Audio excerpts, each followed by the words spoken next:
Hello everybody, it's Non-C News here, and today we've got a lot of breaking updates today. So first, let's just get started with the current situation that is happening in Tehran. So the Hamas political leader Ismail was killed in Tehran, reports are saying. So the Iranian authorities are still investigating the cause of death and how the actual attack happened. So it's still unsure how he died. It could have been health problems, who knows, but Iran and Turkey are convinced that it was Israel who was behind this, who actually killed the political leader. With the Turkish president Erdogan already saying that I strongly condemn and denounce the treacherous assassination of the Hamas political leader Ismail in Tehran. It is a despicable an act targeting the Palestinian cause, and the Israeli terrorism in the region must end. So that was stated by Erdogan, the president of Turkey. There's already been protests in Istanbul, if you can see here in bottom left corner. So there's apparently an angry march in Istanbul, so denouncing the assassination of the Hamas leader Ismail. So very interesting news, and Iran has responded with the Shia red flag of the revenge flag. So if you can see here in bottom left corner, so this flag represents revenge. So this was put on the dome of the mosque. So this was after the elimination of the Hamas leader by quote unquote the Israeli Defense Forces. So I'm still unsure who actually did this assassination. It could have been health problems. It could have been Israel. Who knows? But the next news is coming from the Israeli strikes in Beirut, the capital of Lebanon. So the Lebanese security source told the Sky News Arabia that Hezbollah commander Froud Shurk was killed in the Israeli strike. So Israel did target an Hezbollah commander, and apparently they did succeed in this. So Israel conducted strikes in the capital of Lebanon and killed the commander. So you can see here in the bottom left corner, you can see one of the strikes. So this is as a result of one of the strikes. So very interesting. It seems that everything seems to be balling up in the Middle East. So I'll keep you more updated on that. So we've got news coming from the Malian authorities that the Mali authorities are preparing to file an official complaint against Ukraine after the leadership of the main intelligence of the Ministry of Defense of Ukraine admitted the coordination with the terrorist groups in the north of Mali conducting military operations and regular committing terrorist acts against the civilian population. So this was stated by the Malian authorities. So this comes after Ukrainian special forces were found actually targeting Wagner forces in the north of Mali. So apparently the Ukrainian forces completely wiped out Wagner forces and the army in northern Mali. So very interesting news, and you can see here the Mali has actually carried out retaliation strikes on the city. So you can see here in the bottom left corner, so Mali has actually responded very strongly, and they used UAVs and air strikes. So very interesting. We've got news coming from Algeria and France that Algeria withdraws ambassadors from France over the Western Sahara Rift. So Algeria has decided to withdraw its ambassadors from France, the foreign ministry said on Tuesday, after France recognized a plan for the autonomy of the Western Sahara region under Moroccan control as the way of resolving the long-running dispute. So France, it seems to be preparing to recognize this Western Sahara as Moroccan control, and Algeria is not having that. So it seems that Algeria is withdrawing the ambassadors from France. We've got some riots coming from the United Kingdom of Great Britain. So this is coming from the Southport. So there's some riots here due to the immigrant that stabbed 3 girls, and injured 5 others during a dance studio class. So there was a person with a knife running around stabbing young children. So there's been a massive riot against immigration. So we've just now gotten the biggest update today. So the biggest update is that F-16s have been spotted over Lavrov and Lviv.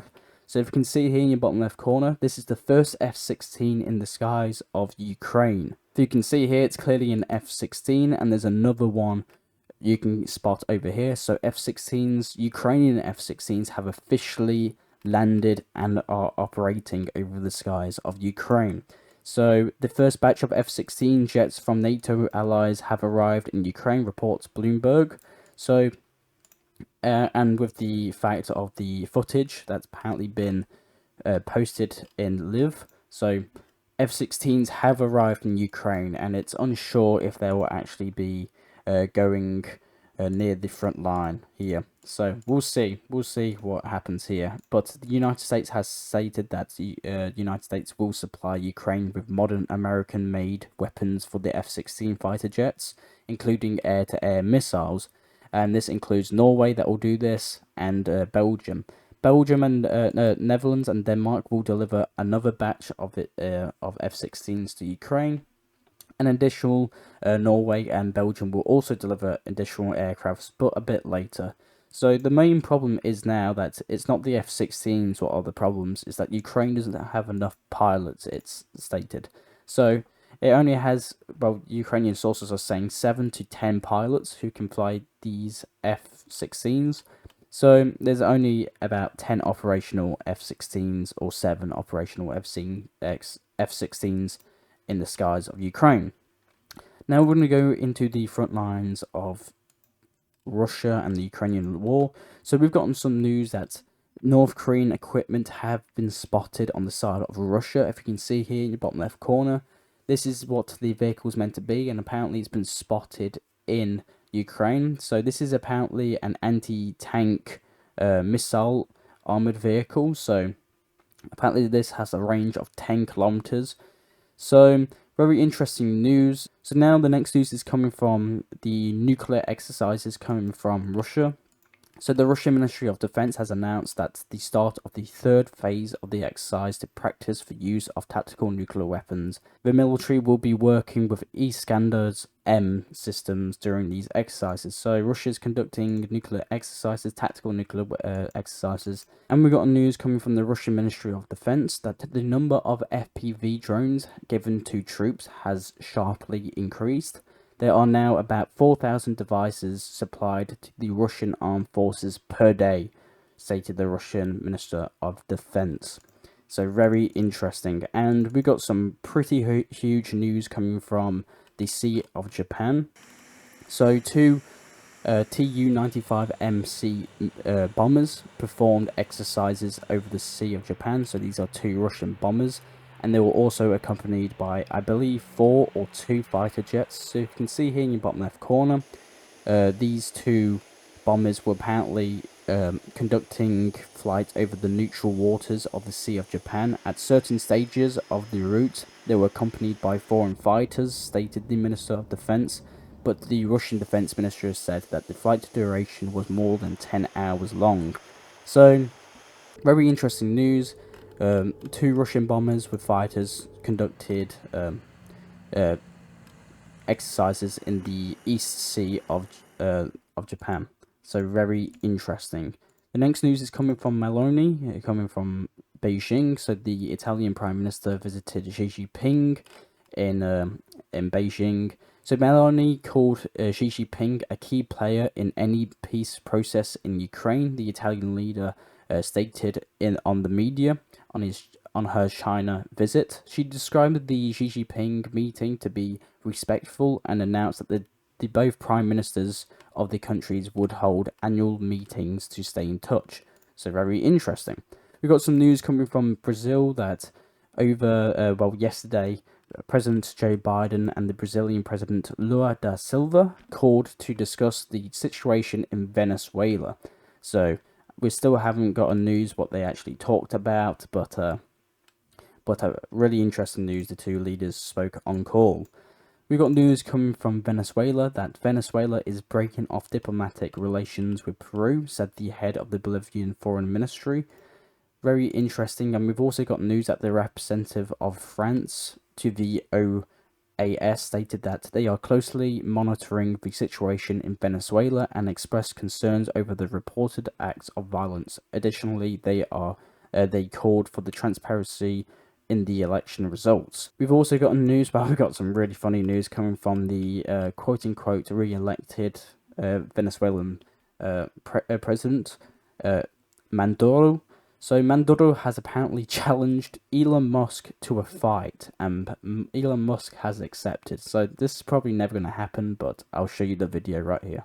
Elon Musk Quien se mete conmigo se seca. Quien se mete con Venezuela se seca en los Musk. ¿Quieres pelea? Vamos a darle en los Musk. Estoy listo. Soy hijo de Bolívar y de Chávez. No te tengo miedo en los Musk. Vamos a darnos, pues. Donde quiera. Como decimos en Caracas, en los barrios. Si tú quieres, yo quiero en los Musk. Di dónde. Very funny statements coming from the president of Venezuela, so we can expect a fight night, maybe UFC 305 or something coming in. So Elon Musk versus Maduro, the president of Venezuela. But Elon Musk accepts the fight, so very interesting. The Venezuelan military expressed absolutely loyalty and unconditional support to Nicolas Maduro, stated the Venezuelan defense minister declared. And we got news that American reconnaissance jets were performing activities along the Venezuelan coast in the past hours, so very interesting. The last news is coming from the US, that the US has announced that it's going to attempt to create conditions for Armenia to abandon relations with Russia. This was stated by the Assistant Secretary of State for the European and Eurasian Affairs, James O'Brien. And we got news coming from Anthony Blinken that the US is suspending aid to Georgia and consider the actions of its governments incompatible with the membership in the EU and NATO, said Blinken. But that's all the news I have for you today. I am Noncy News. I'll try and provide you news around the world that medias around the world do not show you. I do these videos hopefully daily, so subscribe and like if you want to stay tuned. Thank you everyone for watching, and I'll see you all later. Bye.